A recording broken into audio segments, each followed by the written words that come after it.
Welcome to the 10 o'clock news at Pause 62. I am Drew Donaldson with my co-anchors Danielle Healy and Jake Barker.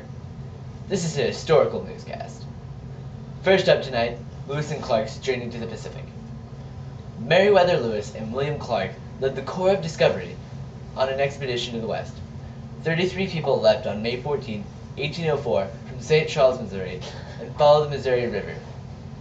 On August 20th, 1804, Sergeant Charles Floyd died of his appendix bursting. He was the only person to die on the journey. In the winter of 1804 to 1805, they built Fort Mandan and asked a French fur trader to come and interpret. The man brought along Sacagawea. They came to a fork in the Missouri River. The captains thought the south was the right choice, but many others disagreed. Lewis and Clark split into two different scouting parties in search of the Great Falls. They found the falls south and discovered that the falls were 12 miles long. Lewis and Clark met back at the fork 6 days later and decided to travel south. They arrived at the falls and carried their supplies 18 miles around the falls. It took over 1 month to travel around the falls. The expedition had to find an Indian tribe to receive vital supplies, including horses, food, and other supplies. They needed these supplies to cross the Rockies and survive. It took many days to find this Indian tribe, although the reward was great. Sacagawea talked to the Indian chief, and it turned out that he was her long-lost brother. Not only did they get help, but they got above and beyond help. They did cross the Rockies with all the supplies, and they still barely made it because of the extra help. They rode the river downstream to the Pacific Ocean on December 1805. They knew winter was coming and had to make a vital choice of where to build the camp. They voted, and it was the first recorded vote that a slave and a woman were included. They built Fort Clapson south of the Columbia River. They survived the winter and started their trip back home. It took 17 months to get to the Pacific, and it took 6 months to get back home. The round trip was 2 years long. Now to Daniel for the removal of the Indian tribes. Hello, I'm Daniel Healy. Another important part of our American history is the removal of the American Indians. First up, the Cherokee tribe. The treaty at Holston River was created in 1798.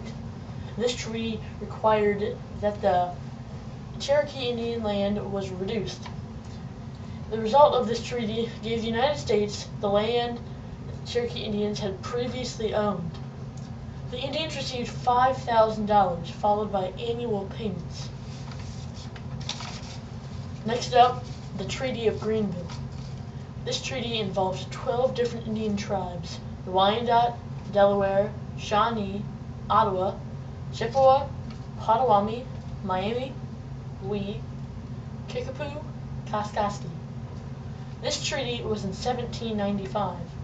This helped the U.S. because it stopped all battles in the Northwest Territory. The Indians received a payment of $20,000 and acknowledgments of land. The outcome of this treaty was that the Indian land claims were disregarded by the American settlers. Thirdly, the Treaty at St. Louis. This treaty involved two Indian tribes, the Sauk and the Fox. The date of this treaty was 1804. The U.S. gained all of the land from the Sauk and the Fox tribes. The two tribes received annual payments of $1,000.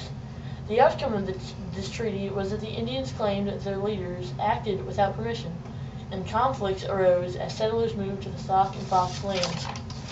Lastly, the Treaty of Dancing Rabbit Creek. This treaty involved the Choctaw tribe. The treaty was made in 1830.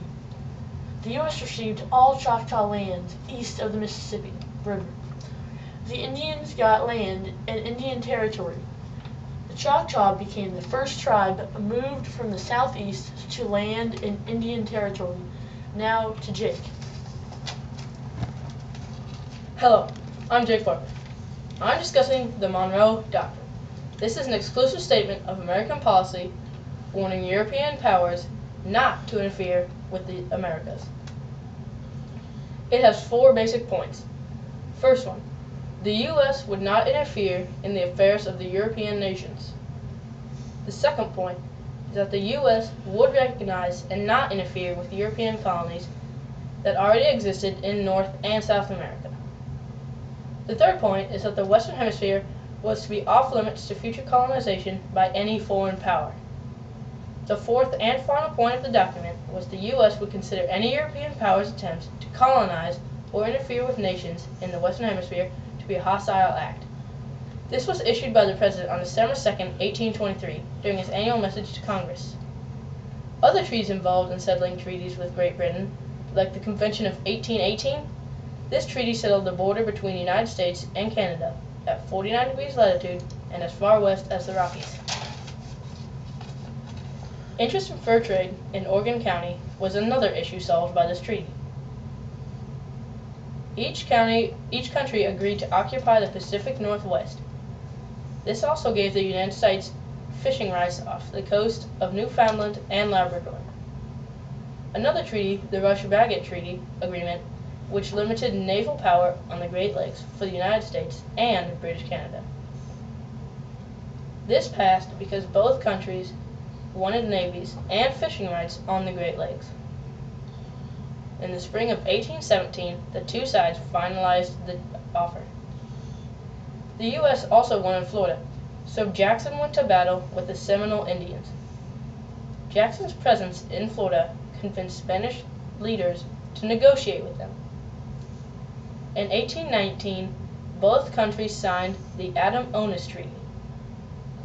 This settled all border disputes between Spain and the United States. The treaty gave the U.S. East Florida, and the U.S. gave Spain Texas and paid $5 million of U.S. citizens' claims against Spain. I'm Jake Parker, alongside Drew and Daniel, saying goodbye and good night.